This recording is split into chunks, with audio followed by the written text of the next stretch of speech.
नमस्कार, सीरीज भारत में आप सभी का एक बार फिर से स्वागत है। मध्य प्रदेश छत्तीसगढ़ बुलेटिन में शुरुआत करेंगे भिंड से, जहां उपनेता प्रतिपक्ष ने पार्षदों को दिया समर्थन। आगे बात होगी छुरिया की, जहां बागनदी वन परिक्षेत्र में आयोजित हुई तेंदुपत्ता साख कर्तन कार्यशाला। साथ ही आगे बढ़ेंगे, चर्चा करेंगे दुर्ग की, जहां शिक्षा महोत्सव 2025 में शामिल हुई दुर्ग महापौर। इन तमाम खबरों पर करेंगे विस्तार से चर्चा। भिंड में अनिश्चितकालीन भूख हड़ताल पर बैठे पार्षद दीपक शर्मा को राजनैतिक दबाव में हटाने और धरना समाप्त कराने के लिए पुलिस प्रशासन के कृत्य पर उपनेता प्रतिपक्ष हेमंत कटारे ने मध्य प्रदेश की भाजपा सरकार को घेरा। उन्होंने आरोप लगाते हुए कहा कि लोकतंत्र में चुने गए जनप्रतिनिधि अपनी मांगों को लेकर आंदोलन भी नहीं कर सकते। दरअसल पार्षद दीपक शर्मा और मनीष शर्मा समेत समाज सेवियों ने भिंड ग्वालियर हाईवे NH 719 को 6 लेन में बदलने की मांग को लेकर आंदोलन किया था। पुलिस और प्रशासन ने रात के अंधेरे में पार्षदों को धरनास्थल से हटाया और उनके बैनर पोस्टर फाड़ दिए। हेमंत कटारे ने इस कृत्य को अलोकतांत्रिक बताते हुए कहा कि इसे बर्दाश्त नहीं किया जाएगा। पार्षदों ने फिर दूसरी जगह धरना जारी रखा। कटारे ने मुख्यमंत्री से सवाल किया कि क्या भाजपा सरकार भिंड ग्वालियर हाईवे को 6 लेन में नहीं बदलना देना चाहती, जिससे मौतों में कमी आ सके और भिंड का विकास हो सके। उन्होंने प्रशासन को चेतावनी दी कि स्थानीय नेताओं के दबाव में पुलिस इस तरह का व्यवहार न करे और खुद इस मुद्दे को विधानसभा में उठाने की बात कही। ग्वालियर से भिंड होकर इटावा तक जाने वाला जो नेशनल हाईवे है, इसको लेकर निरंतर मांग उठ रही है कि इसको 6 लेन में तब्दील किया जाना चाहिए, क्योंकि जिस प्रकार से प्रत्येक दिन इस हाईवे पर घटनाएं हो रही हैं और लाखों की संख्या में लोगों की मौत हो चुकी है इस हाईवे के ऊपर घटनाओं के चलते। इस हाईवे को मौत का हाईवे बोला जाने लगा है भिंड जिले में, और इसकी निरंतर मांग उठ रही है। सभी समाज सेवियों द्वारा इसकी मांग उठाई गई। सुनील शर्मा जी हैं एतार के फौजी रिटायर्ड, उन्होंने इस मांग को सर्वप्रथम उठाया और अनेकों संत महात्माओं ने, समाज सेवियों ने, नेताओं ने, सब लोगों ने इस मांग को निरंतर उठाया। इसी क्रम में कल रात को जो चुने हुए जनप्रतिनिधि हैं, पार्षद दीपक शर्मा जी, मनीष शर्मा जी, ये लोग भूख हड़ताल पर बैठे। इनके साथ में और भी समाज सेवी सोनू शर्मा जी, कई अन्य लोग भूख हड़ताल पर बैठे हुए थे। रात को अचानक 10 से 11 बजे के बीच में प्रशासन आया और इनको जबरदस्ती भूख हड़ताल पर से उठाया गया। इनके जो होर्डिंग बैनर लगे गए थे उनको फाड़ दिया गया।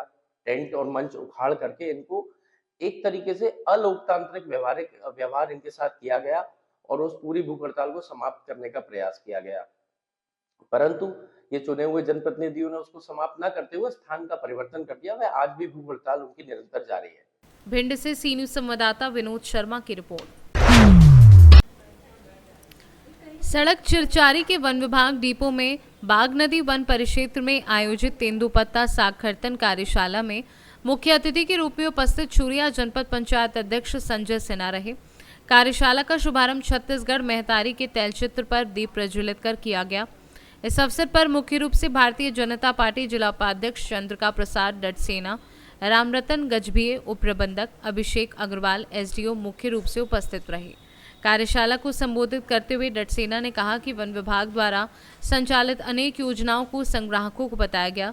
आगे सेना ने कार्यशाला में उपस्थित संग्राहकों, वन समिति अध्यक्षों को संबोधित करते हुए कहा कि उच्च गुणवत्ता के तेंदुपत्ता तोड़ने के लिए पौधे की कटाई, जिसे साक्षरता कहते हैं, 15 फरवरी से 15 मार्च तक कर लेने से पत्ते की गुणवत्ता बहुत अच्छी होती है। साथ ही बताया कि शाककर्तन ऐसे क्षेत्र में नहीं किया जाता जहां काफी घने वृक्ष हो।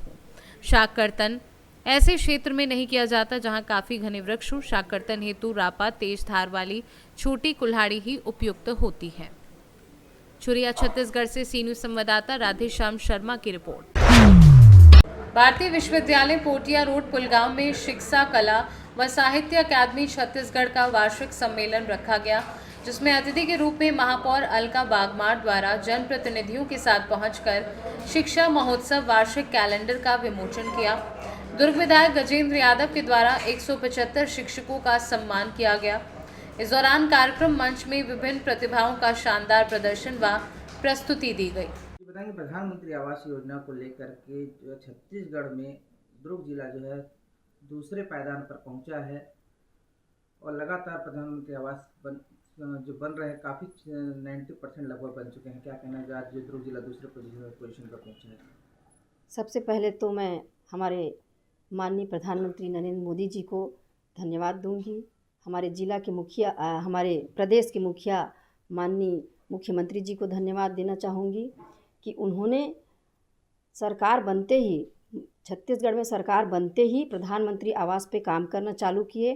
18 लाख मकान का यहाँ सौगात दिए और इसी के तहत काम चालू हुआ और आज हम दूसरे पायदान पर हैं। लगभग जी बिल्कुल। पिछला कार्यकाल ऐसा रहा कि सफाई व्यवस्था पूरी तरह चरमरा गई थी, लेकिन अभी फिर से हम सफाई व्यवस्था को लेकर के लामबंद हुए हैं और सफाई हमारे दुर्ग शहर में नंबर 1 पे आएगा। क्या कार्यक्रम रहा, कैसा रहा? आज शिक्षा कला महोत्सव, शिक्षा कला और साहित्य, इसको जोड़ के शिक्षा बनाया गया है शब्द। और यहाँ आके मंच में मैं देखी कि वास्तव में कला और साहित्य का यहाँ जीवंत प्रस्तुत किया गया। मुझे ऐसा लग रहा है कि जितने भी यहाँ शिक्षकगण मौजूद हैं वो सभी अपने छात्रों को कला और साहित्य का भी भरपूर ज्ञान दे रहे हैं।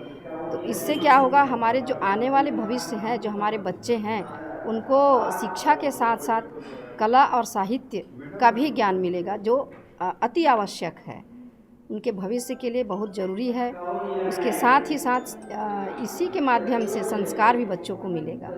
गुरुकुल परंपरा और आज के परंपरा में क्या दिखते हैं कि क्योंकि मोबाइल का ज़माना है और परंपरा में किताबी ज्ञान के साथ साथ व्यवहारिक और सांसारिक और धार्मिक ज्ञान भी देते थे। अभी बच्चे मशीन बन गए हैं। बच्चे के मशीन बनने के पीछे बच्चे का गलती नहीं है, माँ बाप की गलती है। माँ बाप चाहते हैं कि हमारा बच्चा 90% 95% लाए और सभी क्षेत्रों में, चाहे वो कंप्यूटर हो, चाहे खेल हो, ड्राइंग हो, सब में उसका अव्वल नंबर रहे। तो बच्चे को मशीन बना रहे हैं और अपनी भविष्य बर्बाद कर रहे हैं। लेकिन गुरुकुल परंपरा की शुरुआत वापस हो चुकी है। ये बहुत ही अच्छा संदेश जा रहा है और मुझे लग रहा है धीरे धीरे ना ये सारे स्कूल इसमें तब्दील हो जाएंगे।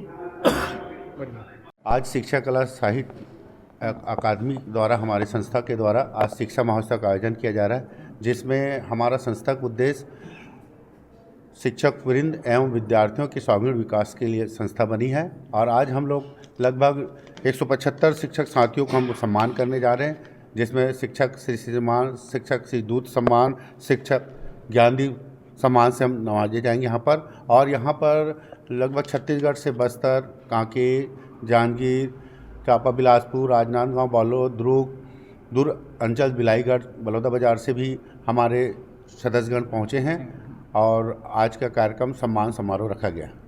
आपका परिचय बताएं। कौशलेन पटेल, प्रांताध्यक्ष शिक्षा कला साहित्य अकेडमी। दुर्ग से सी न्यूज संवाददाता धर्मेंद्र गुप्ता की रिपोर्ट। नगर पालिक निगम महापौर अलका वाघमार ने पूजा अर्चना कर सड़क चौड़ीकरण में बाधित पेड़ों को शिफ्टिंग भी शुरू करवा दी है। राजेंद्र पार्क से सिविल लाइन रोड और चर्च से चौपाटी रोड का चौड़ीकरण किया जा रहा है।